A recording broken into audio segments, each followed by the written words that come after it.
Why Millennials Like Podcasts, a Valerie Geller QA, and the Hilary Clinton podcast. Welcome to the Richard Daly podcast, bringing you a UK perspective on the latest news and developments from the world of podcasting and internet radio.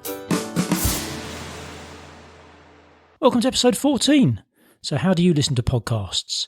I have to say I do pretty much all of my listening these days through the Apple Podcasts app. I have tried a few others over the time, but I've always come back to this one.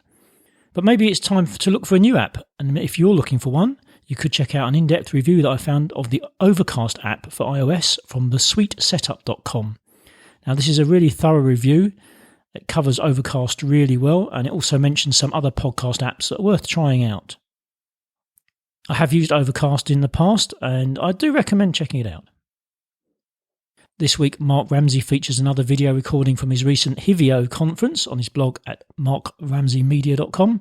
This time it's a Q&A with well-known author Valerie Geller.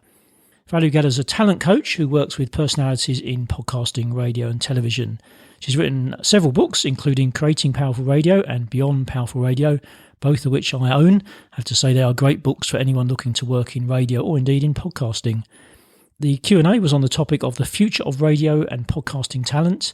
Questions from Mark in the session included how can talent communicate more powerfully, how to handle the short attention span that listeners have these days, and why storytelling is important.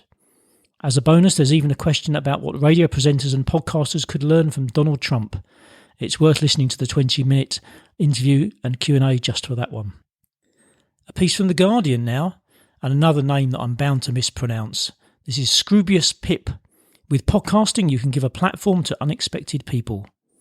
Scroobius Pip is a spoken word artist turned DJ who started a podcast called Distraction Pieces, based on a radio show that he used to have. And it features a wide range of guests, the likes of Russell Brand. The article is in the form of an interview with Scroobius and contains some interesting insights into some of his reasons for launching the show. He says that the podcast format gives him more freedom than a radio show, and it allows the host to give a platform to unexpected people and talk about really challenging things that he can't do on radio. He also mentions that unlike radio, there are no time limits with podcasts. He says that his first guest was Russell Brand, and he found that the long-form podcast format helped the conversation open up more. Basically, after 20 minutes of talking, it's pretty hard for any guest on the show not to be genuine. Now, it's only a couple of years since Barack Obama became the first American president to appear as a guest on a podcast. Hilary Clinton has now become the first US presidential candidate to have their own podcast. The Guardian newspaper reports that the first episode of the podcast features conversations with Hilary, who of course is the Democratic nominee for the US presidency. It seems that one of the main aims of the podcast is to help her connect better with her supporters. It looks like she struggles to do this, particularly face-to-face with large crowds. Future episodes of the podcast will apparently feature interviews with other senior members involved in Clinton's campaign, and it seems like she won't appear in every episode herself. A consultant for the campaign said to The Guardian that podcasts have large numbers of young listeners, and that they see it as important for young people to hear from Clinton as much as possible. I think in this case it's really seen as an extension of the social media campaign that all of the presidential candidates, and now obviously the last two, Clinton and Trump, have run over the last few months in the US. Do visit the show notes of this episode at richarddaly.com/14 to find the link to this Guardian article. A quick heads up now for podcasters in the UK. A company called OneUp Gaming is looking to sponsor some podcasts. OneUp Gaming is a UK website that reviews computer games. It also has a blog on the latest games industry news. They also have their own podcast, and they've recently produced documentaries about gaming. I don't have a lot of details about what kind of podcast they're looking to sponsor, but presumably these would be ones that attract gamers in their audience. If that's something that fits your bill, you can check out their Twitter feed at twitter.com/OUG official. A reminder now of a podcasting event I mentioned last week. This is happening in London this weekend. That's Saturday the 20th of August 2016. Podcrum 2016 combines a pub crawl with a podcasting meetup. It's being organised by Rowley Cutler of the Dark Compass podcast. They do have an event page on Facebook. You can search for Podcrum London 2016. If you do attend, let me know how it goes. This week in his regular newsletter, James Cridland highlights an article by Jennifer Lane titled Why Millennials Like Podcasts.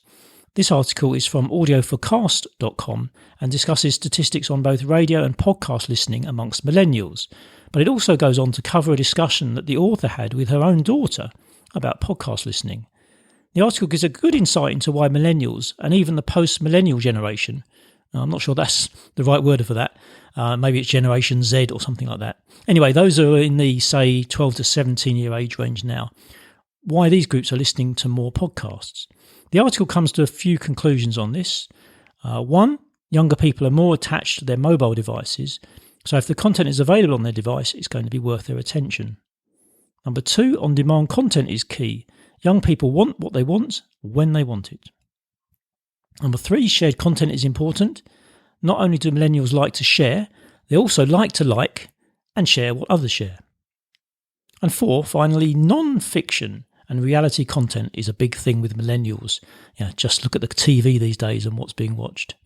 This is definitely a thought-provoking article, and it's well worth studying if millennials and other young people form part of your target audience for your podcast.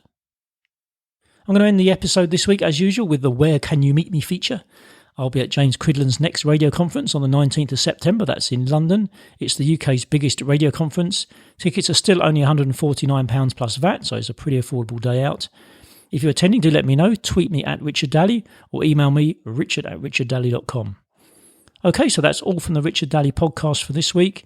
If you visit my website at richarddaly.com, you'll find all my social media links as well as the various ways you can subscribe to the show.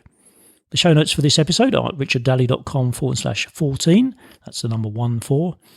Do send me your questions or comments, and if there's a topic or article you'd like me to cover, then do tweet me. Thank you for listening, and I will see you on the next episode.